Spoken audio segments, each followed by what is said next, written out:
সকালবেলা তো ঘুম থেকে উঠে গিয়েছিলাম আর উঠে বাসি ঘরটা ঝাড় দিয়ে নিয়েছি। তারপরে দেখো ওই বড় উঠোনটাও ঝাড় দেওয়া হয়ে গেছে। আর গুড্ডু সোনা তো খেলা করছিল। তারপরে দেখো আমি থালা বাসনগুলো নিয়ে চলে এসেছি কলপারে। তা চলো বন্ধুরা, শুভ সকাল আমার প্রিয় বন্ধুরা। আশা করছি তোমরা যে যেখানে আছো সকলে ভালো আছো এবং সুস্থ আছো। নদিয়া জেলার ছোট্ট একটি গ্রাম থেকে আমি অনিতা তোমাদের সকলকে জানাই আমার ব্লগ চ্যানেলে অনেক অনেক স্বাগত আর অনেক অনেক ভালোবাসা। আর এখন বাজে ঘড়ির কাঁটায় ঠিক 7টা আর আজকের ব্লগটা এখান থেকেই শুরু করছি। আশা করছি তোমাদের একটু হলেও ভালো লাগবে।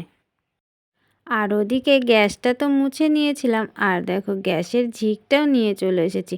এই ঝিকটা একটু নোংরা হয়েছিল তাই একে কলপারে নিয়ে চলে এসেছি। আর ওই ঝিকটা ভালো ছিল বলে একটুখানি জল দিয়ে মুছে ওখানে রেখে দিয়েছি, ওটাকে নিয়ে আসিনি। তাই দেখো বন্ধুরা, আমার কিন্তু থালা বাসনগুলো সবই মাজা হয়ে গেছে। আর তোমরা তো প্রত্যেক দিনই দেখো আমি গামলায় জল ভরে নিই আর সেই জল দিয়ে কিন্তু থালা বাসনগুলো ধুয়ে নিই। আর গুড্ডু সোনা তো দেখছো ওদিকে ছুটোছুটি করে খেলা করছে। আর ওকে না এখনও খাওয়ানো হয়নি, অনেকটা বেলা হয়ে গেছে। আর এদিকে কাজকর্ম করব না, ওকে খাওয়াবো। আর ও তো মার কাছে খেতেই চায় না, সেই জন্যে ওর খাওয়াতে খাওয়াতে না একটু দেরি হয়ে যায়। ওইদিকে তো আমার থালা বাসনগুলো সব মাজা ধোয়া হয়ে গেছিলো। তারপরে দেখো আমি চলে এসেছি গোবর মাটি নিয়ে উনুনের পাড়ে। আর ওই যে গুড্ডু সোনা দেখছো বেড়া বেয়ে বেয়ে ওপরের দিকে উঠে যাচ্ছে। আর ওকে না বারণ করছিলাম তুমি কিন্তু পড়ে যাবে, তা ও না কিছুতেই শুনছিল না। তা ওকে বাইরে বের করে দিলাম। আর দেখো আমার উনুনের ওই দিকটা তো পুরোটা লেপা হয়ে গেছে আর এখন এই বেড়ার দিকটা লেপে নিচ্ছি। আর উনুন ঘরটা কিন্তু আজকে পুরোটাই একটু লেপে নিলাম আর সামনের দিকটাও একটু লেপে নিলাম। সামনের দিকটা তো প্রত্যেক দিন লেপা হয় না, তাই আজকে ভাবলাম একটু পুরোটাই লেপে দিই। এদিকটা তো লেপা হয়ে গেছে আর ওইদিকে না বাকি রয়েছে, তাই চলো ওদিকটাও লেপে কমপ্লিট করে দিই। তা রান্নাঘর লেপার পরে দেখো চলে এসেছি আমি ঘরে। আর বাসি বিছানাটা তো তোলা হয়নি, তাই বিছানাটা গোছানোর জন্য দেখো আমি চলে এসেছি। কম্বলটা তো গুছিয়ে ওই দিকে রেখে দিয়েছি আর বালিশগুলো না ওদিকে রেখে দিলাম, মানে জানলার দিকটায় রেখে দিলাম। আর দেখো জানলার পর্দাটা তুলে নিচের পাটটা খুলে দিলাম, উপরের পাটটা আর খুললাম না। আর এখন আমি বিছানার চাদরটা না একটু টান টান করে দিলাম আর বিছানা ঝাড়ুটা দিয়ে একটু ঝেড়ে দিলাম। দুটো একটা নোংরা ছিল আর এদিকে টান টানও হয়ে গেল, বেশ দেখতে ভালোই লাগছে। বিছানাটা গুছিয়ে দেখো জল আর নেতা নিয়ে সোজা চলে এসেছি ঘরে ঘরটা মোছার জন্য। আর ঘরের ওদিকটা তো মুছে নিয়েছি আর এখন এদিকটা মুছে নেব। সব কাজগুলো তো প্রত্যেক দিন তোমাদের সাথে শেয়ার করে উঠতে পারি না, তাই মাঝে মাঝে চেষ্টা করি তোমাদের সাথে একটু শেয়ার করার। তা খাটের দেখো ওদিকটা তো আমার মোছা হয়ে গেছে আর এখন কিন্তু এদিকটাই মুছে নিচ্ছি। ওই যে নীল ঢপটা দেখছো ওটাই অল্প কিছু চাল আছে, তাই এই ঘরটায় রেখে দিয়েছি। আর ইঁদুরের খুব উৎপাত, তাই প্লাস্টিকের ঢপ তো যদি কেটে দেয় সেই জন্য এই ঘরে রাখা হয়েছে। তা দেখো আমার এই পাশের ঘরটা মোছা হয়ে গেছে, ঠাকুর ঘরটাও মোছা হয়ে গেছে, বারান্দাটাও পুরো মুছে আমি এখন দেখো চলে এসেছি নিচে। আর ওই যে দেখো গুড্ডু সোনা বসে কিন্তু চিড়ে ভাজা খাচ্ছিল। আর ওকে আমি বলছিলাম ওখান থেকে একটু সরে যেতে, ও কিছুতেই যাচ্ছিল না। তা ওর খাওয়াটা কমপ্লিট হলো, তারপরে দেখো ও এখান থেকে সরে পড়লো বাটি আর কাপটা নিয়ে। তারপরে দেখো আমি এদিকে ধাপটা মুছে নিলাম আর নিচের দিকটা তো মুছে নিচ্ছি। কিছু চিড়ে ভাজা পড়েছিল তাই সেইগুলো নেতা দিয়ে বন্ধুরা সব কাজকর্ম সেরে আমি গেছিলাম মুড়ি ভাজতে। আর এই দেখো মুড়ি ভেজে নিয়ে এসেছি আর ওই সাইকেলটা নিয়ে গেছিলাম। কি খাচ্ছ গুড্ডু? ললিপপ। কে এনে দিল? আমি এনে দিয়েছি। আর এগুলো রেশনের চালের মুড়ি। তো তোমাদের দেখাচ্ছি মুড়িগুলো কেমন হয়েছে। রেশনের চালের মুড়ি কিন্তু এর আগেও ভেজেছি, কিন্তু এত সুন্দর মুড়ি না হয়নি। আর এইবারের মুড়িগুলো এত সুন্দর হয়েছে কি বলবো তোমাদের, দেখো একদম ফুলে সবকটা সুন্দর হয়েছে। তা দেখো ওদিকে তো মুড়ি ভেজে নিয়ে আসার পরে একটু খাওয়া দাওয়া করে নিয়েছিলাম আর খাওয়া দাওয়া করার পরে চান করেছি। চান করে দেখো ঠাকুরের যে জামাগুলো ছিল এগুলো না অনেক কদিন ধরে রয়েছে, একদম ধোয়া হচ্ছিল না, মানে সময়ই পাচ্ছিলাম না। তাই আজকে ঠাকুরের ড্রেসগুলো একটু ধুয়ে দিলাম আর ধুয়ে দেখো এখানে বাসে মেলে দিলাম আর ওই দড়িগুলো আছে দড়িগুলো দিয়ে না বেঁধে বেঁধে দিলাম, কারণ ওই তো দেখছো হাওয়া বইছে আর হাওয়ায় না যদি পড়ে যায় সেই জন্য দড়িগুলো বেঁধে দিয়েছি। আর জামা কাপড় মেলে দিয়ে এসে পুজোটা করে নিয়েছিলাম। পুজো করার পরে দেখো আমি বসে গেছি রান্না করতে। ওইদিকে তো তরকারি হচ্ছে আর চালও দিয়ে দিয়েছি, ভাতও ফুটে গেছে আর এদিকে আমি শিমগুলো কেটে নিচ্ছি ছোট ছোট করে, মানে শিমগুলো ভাজা করব বলে।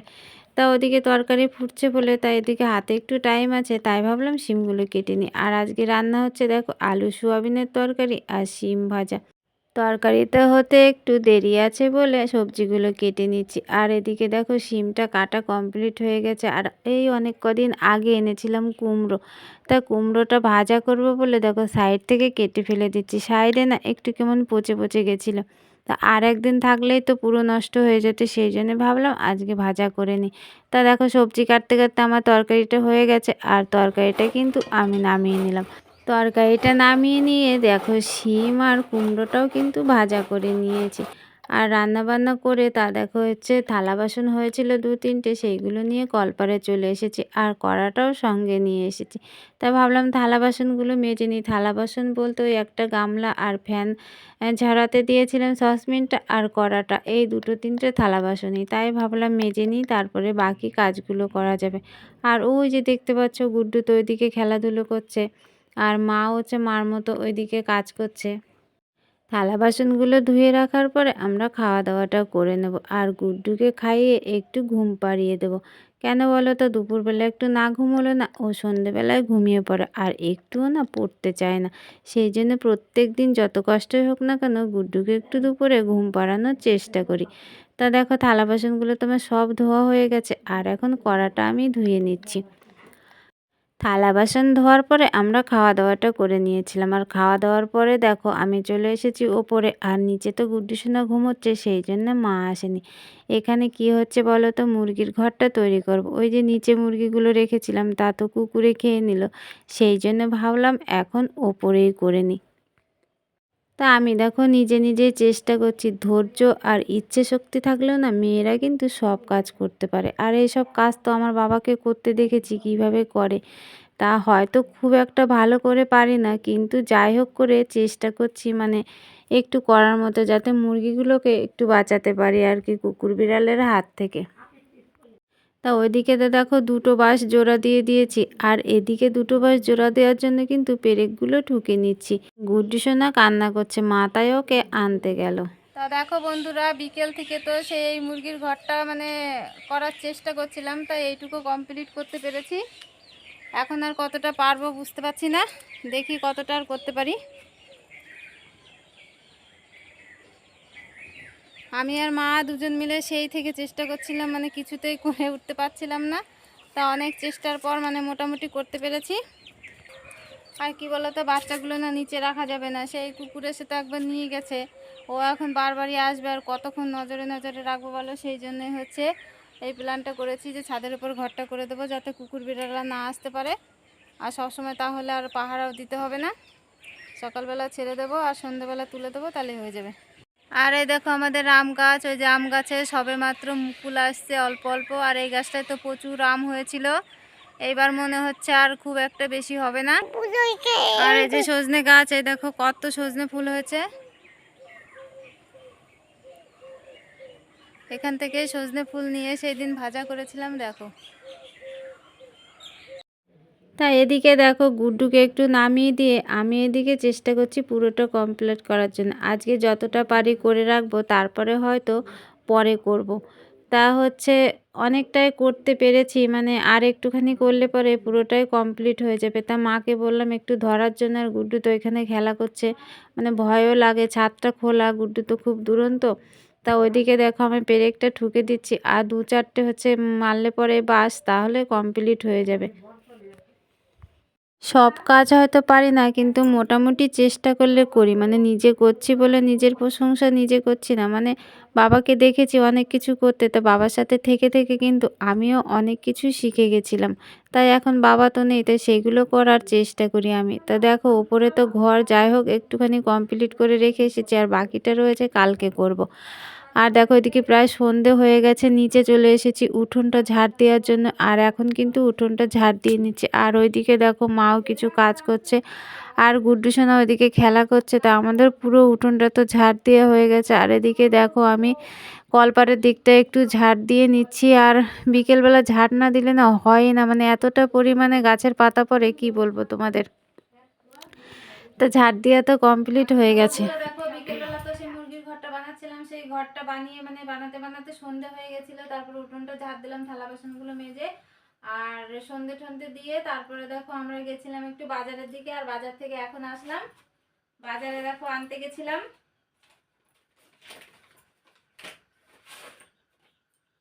গুড্ডুর কিছু মানে রূপো ছিল, মানে নষ্ট হয়ে গেছিল, ভেঙে গেছিল, সেইগুলো দিয়ে দেখো এটা এনেছি মার জন্য, আর এটা আমার জন্য, আর এটা হচ্ছে গুড্ডুর জন্য। সেইগুলো দিয়ে আর অল্প কিছু পয়সা ভরে এইগুলো দেখো নিয়ে আসলাম আমরা। তাই এই দেখো তিনজনের জন্য তিনটে রূপোর হার নিয়ে আসলাম। আর গুড্ডুতে কিছু জিনিস ছিল, তা হারগুলো কেমন হয়েছে প্লিজ তোমরা একটু কমেন্ট করে জানিও। তা এখন গুড্ডুকে আমি হারটা পরিয়ে দেবো, আর আমাদেরগুলো একটু পরে পরে নেব। তা চলো বন্ধুরা, ব্লগটি আর বড় করছি না। তোমরা যে যেখানে থাকো সকলে ভালো থেকো এবং সুস্থ থেকো। আর যারা নতুন বন্ধু হয়ে আমার এই ব্লগটি দেখছো তাদের পাশে থাকার জন্য অনুরোধ করছি। দেখা হবে তোমাদের সাথে আবার পরবর্তী একটা ব্লগে। টাটা বন্ধুরা, গুড নাইট সবাইকে।